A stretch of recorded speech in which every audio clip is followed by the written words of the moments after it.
Hello friends, uh, Assalamu alaikum. This is your friend Ahmad Khayyam.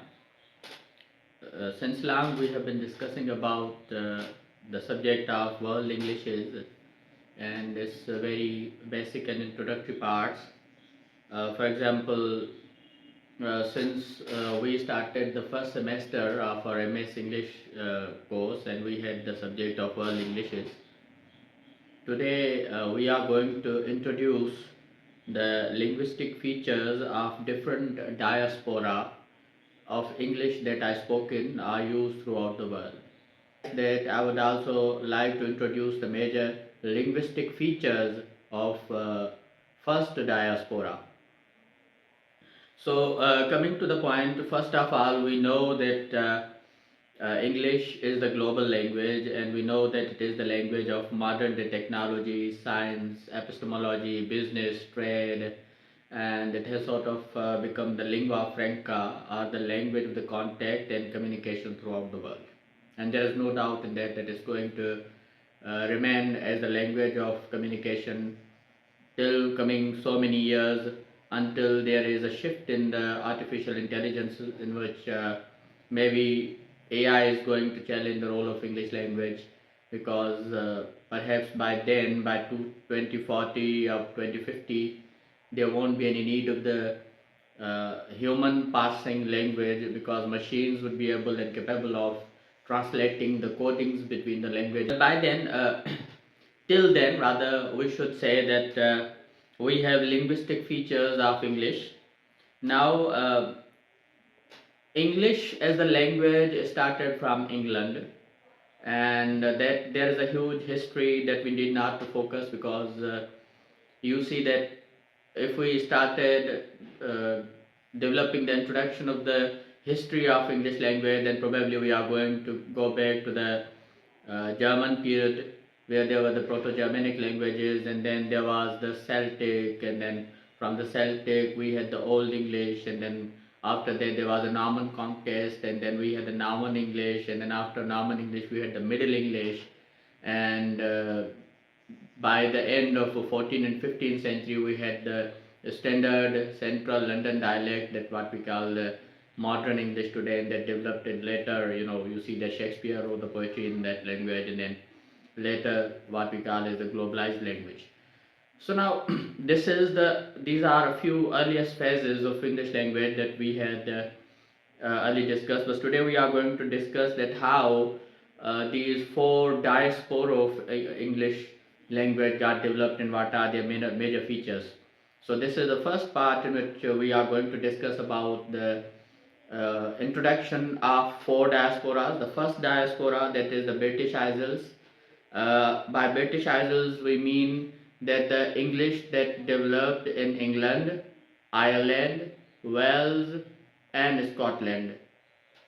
These are actually the four major geographical areas from where English got its origin, and after originating from there, you know from the history that these are the English people majorly, and then the other European people who not only occupied the Asian but also Australian and North American and Central Asian and Far East Asian and so many other geographical parts of the world, and that's how they helped English spread throughout the continents according to their variational differences.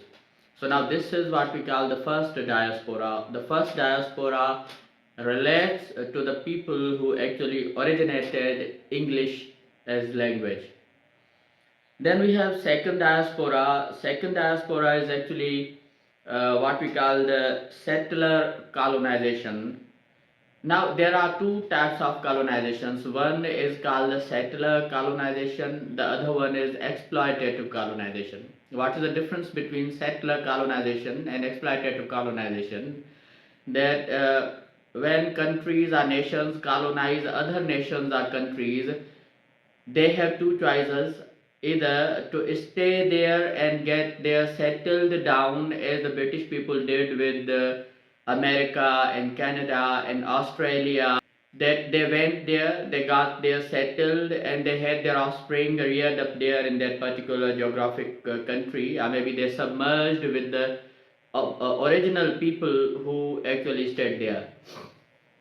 Now, this is what is called the settler colonialism. That this means that in exploitative colonies, the occupiers who come from other regions, for example, the Europeans who came to invade Asia, Central Asia, Southeast Asia, Far East Asia, South Africa, and other such countries, they didn't mean to get settled down there, but they just came there to plunder the resources that were developed or they were already present in such countries and with these nations. So they came, they saw, they conquered, they plundered the things, and then they went away. And this is the period of the history that is called the exploitative colonialism. This first diaspora, which is they were actually the people who started colonizing others, and the second one was where these colonizers got settled. So the countries or geographical locations where they got settled was North America, including Canada, US, the modern US, United States. And then in the global south we have Australia and New Zealand, where these people got properly settled and they had their homes developed, their families generated, and then they started developing a culture of their own, that was the colonizing culture, and that they started using English as the first language in such countries. So they are what we call the second diaspora. Then we have third diaspora. Now third diaspora is what we already discussed, is that exploitation settlement, exploitative colonies are the colonies which were exploited by these occupiers, but these occupiers never got settled there. They sent their armies, for example, they sent their trading companies there. They sorted them out there for a brief period of time, and then they tried to exploit the resources that were available with these nations. And then of course they, when the pressure was increased, or when the external political geographic conditions were not in their favor, they went away and they didn't come back.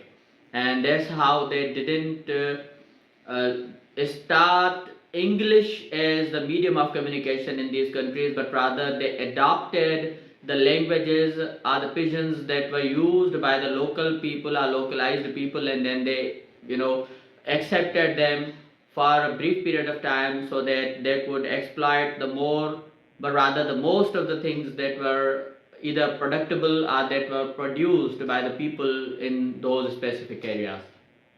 So now this was the third diaspora, and the third diasporan countries include, for example, we have a very own history of India, of course, Pakistan of today, and Bangladesh of after 1971, and then we have Malaysia and Singapore in the name of Malaya, and then we have China, and we have the South African countries, and then we have Southern American countries. So now these are all the areas where these foreign occupiers not got settled, and that's what we call the third diaspora. Now fourth diaspora, in this fourth diaspora is post-colonial spread. Now what do we mean by post-colonialism? After the World War II, the foreign invaders and occupiers from Europe, who were already involved in the major part of the European countries, are already involved in the war, and that war was such huge that almost all the European countries were either on the capitalist side, or either they were on the socialistic side, or maybe the German side of war, and that they fought with one another in such a way that their resources got vanished, and they didn't have the human resources and material resources to have the grip or the control over the colonies that they had already settled down. So this was the provocation that they had to evacuate all the countries that they had already grabbed or they had already occupied. Now the period 1950 to 1990, there was a total number of 80 countries, as it is stated in the United Nations organization, DPPA website of decolonization, in which it is stated that more than 80 countries got freedom from their colonizing masters and they became the independent countries. So now this period when the settlers evacuated, or maybe the occupiers evacuated the countries they had occupied and then they left for their own countries, this period is called the post-colonial period. Now in post-colonial period, English got its wings to fly not through the direct invasion but through other means. What these other means were, there was globalization, in which the capital of all the countries was supposed to be usurped by all the capitalist countries, and they thought that wherever they can find any source of production or means of production that can be achieved through global capitalist principles of trade and business.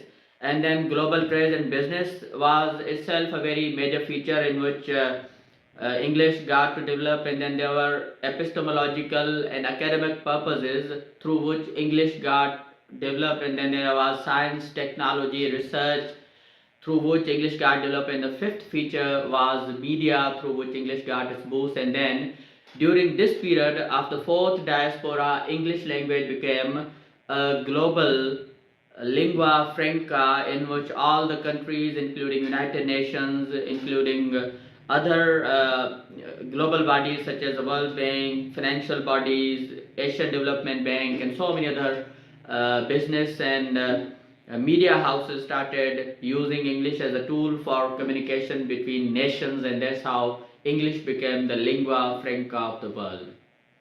So now this is the brief introduction of four diasporas of English. Now what we are going to focus for a brief period, that is about the linguistic features of English language in the first diaspora. We have already discussed that the first diaspora of English was featured through the major speakers were in England, of course, but the other areas that were the submerging areas that were Ireland, Scotland, and Wales. For the variational context, we may say that it is told by Robert D. King that there are two major features, that is high spoken language and low spoken language.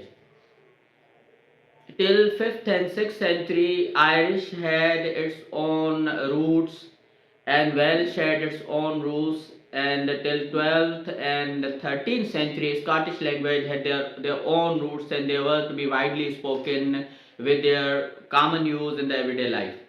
But by the 12th and 13th century, the global shift started developing, and the political scenario that developed in England, and especially by the translation of Bible with the establishment of two universities, that was Oxford University and Cambridge University, the people got attracted towards England, and there were so many other historical events and reasons that can be quoted here, but we are avoiding them so that the length of the lecture may be shortened.